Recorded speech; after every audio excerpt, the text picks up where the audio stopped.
Hi, I'm Stella Lohman from Atlanta, Georgia.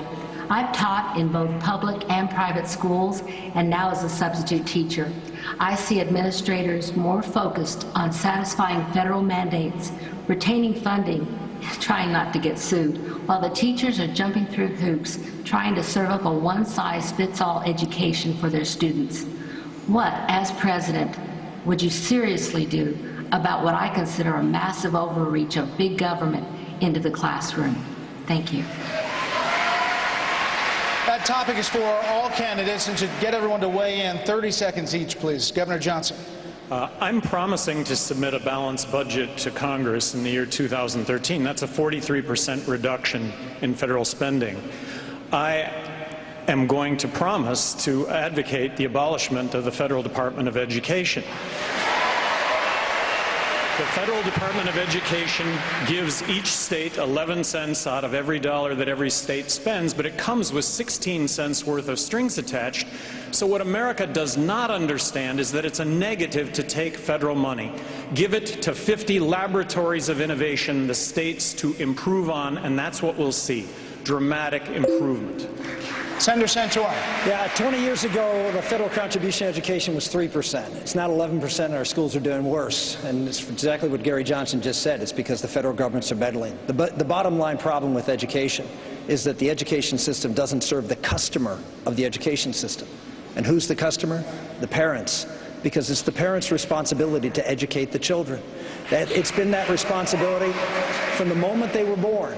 They began the education of their children. At some point, the government has convinced parents that at some point it's no longer their responsibility. In fact, they force them, in many respects, to turn their children over to the public education system and wrest control from them and block them out of the participation of that. That has to change, or education will not improve in this country. Speaker Gingrich. I think you need very profound reform in education at the state level. You need to dramatically shrink the Federal Department of Education, get rid of virtually all of its regulations. And the truth is, I believe we'd be far better off if most states adopted a program of the equivalent of Pell Grants for K through 12, so that parents could choose where their child went to school, whether it was public or private or homeschooling, and parents could be involved. Florida has a virtual school program that is worth the entire country studying, as an example. Congressman Paul. If you care about your children, you'll get the federal government out of the business of educating our kids. In 1980, when the Republican Party ran, part of the platform was to get rid of the Department of Education. By the year 2000, it was eliminated, and we fed on to it. Then we, as Republicans, added No Child Left Behind. So the first thing a president should do is the goal should be set to get the government out completely, but don't enforce this law of No Child Left Behind. It's not going to do any good, and nobody likes it.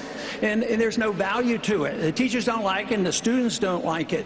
But there are other things that the federal government can do, and that is give tax credits for the people who will opt out. We ought to have a right to opt out of the public system if you want.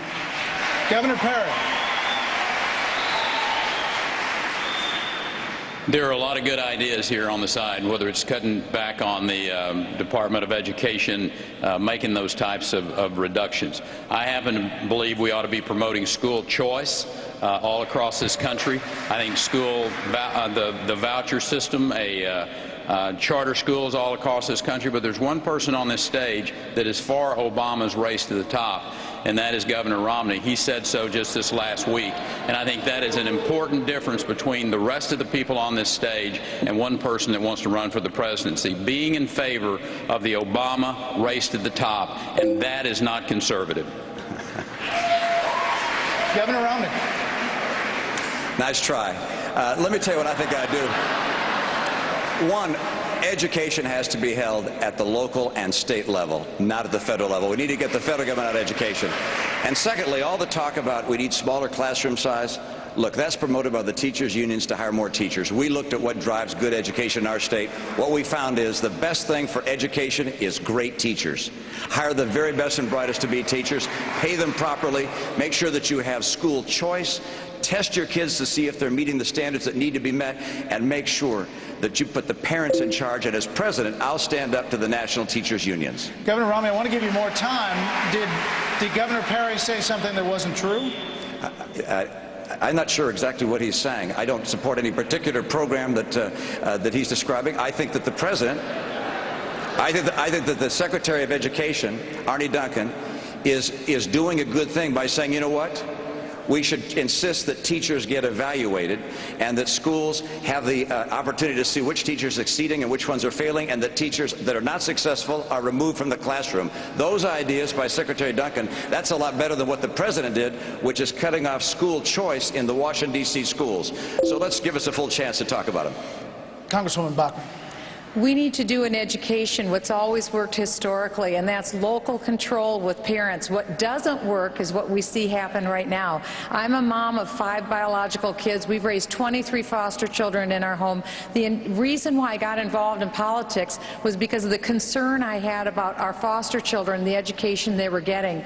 What I would do as President of the United States is pass a mother-of-all repeal bills on education. I would take the entire federal education law, repeal it, then I would go over to the Department of Education, I'd turn out the lights, I'd lock the door, and I'd send all the money back to the state and localities. Mr. King.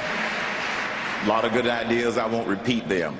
All of the programs at the federal level where there are strings attached, cut all the strings. We've got to encourage parents to take advantage of choices, but provide those choices, and we must find ways to empower the students. This is how we're going to improve education, but primarily get the federal government out of trying to educate our kids at the local level.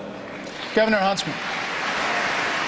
This is a key question because it has so much to do with our nation's competitiveness.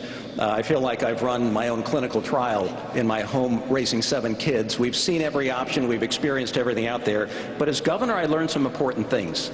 I signed the second voucher bill in the United States, Carson Smith. I've actually done something about this. We actually worked on early childhood literacy. If you can lock in the pillars of cognitive development around reading and math before age 6, you're giving those kids the best gift possible as they then proceed through education. Finally, you've got to say no to unfunded mandates coming out of Washington. They're totally unacceptable. No one loves their schools more than parents and local school boards and local elected officials. Localize, localize, localize. Governor Huntsman, thank you. And by the way, everyone likes the new sound.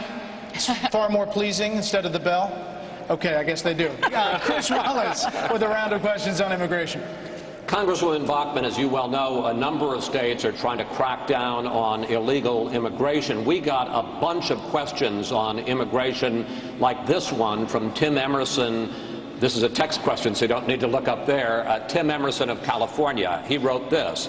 Would you support each state enforcing the immigration laws since the federal government is not? Congresswoman, could you answer Tim's question? And if your answer is yes, how do you square that with the Constitution, which says that Congress has the power to establish a uniform rule of naturalization? Well, the reason why he's asking this question is because the federal government has failed the American people and have failed the states. It's reprehensible that President Obama has sued the state of Arizona and the governor of Arizona for trying to protect the people in Arizona. That's wrong. As President of the United States, I would do what my job would demand of me. That's to uphold the sovereignty of the United States of America. To do that, I would build a fence on America's southern border, on every mile, on every yard, on every foot, on every inch of the southern border. I think that's what we have to do. Not only build it, but then also have sufficient border security and enforce the laws that are on the books with the ICE agents, with our border security. And here's the other thing I would do. I would not allow taxpayer-funded benefits for illegal aliens or for their children. That's a magnet. End the magnets for illegal aliens to come into the United States of America. Congresswoman, thank you, and we're going to get back to that issue in a moment. But first, Speaker Gingrich, as you well know, there's a debate going on in Congress right now about whether or not to make all employers, all businesses use E-Verify, a government database, to check whether or not new hires are legal. Now, some Tea Partiers object to that idea because they say it would turn small businessmen into immigration agents. But Kristen Williamson of the Federation for American Immigration Reform sent this question. Please look at it. Kristen Williamson, the Federation for American Immigration Reform. Struggling U.S. workers continue to compete with millions of illegal aliens. Do you support legislation to require all employers to use E-Verify in order to ensure that the people that they hire are actually legally authorized to work in the U.S.? And will you impose penalties against employers who continue to hire illegal workers? The question, Mr. Speaker, is should employers be required to use E-Verify?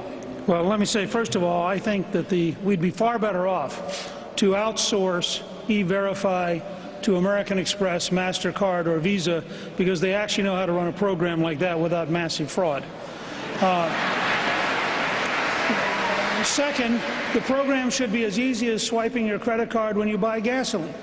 And so I would ask of employers, what is it you would object to in helping the United States of America in dealing with a problem involving illegal immigration? But in addition, I want to reinforce what Congressman Bachmann said. I strongly favor 100% control of the border, and I strongly favor English as the official language of government.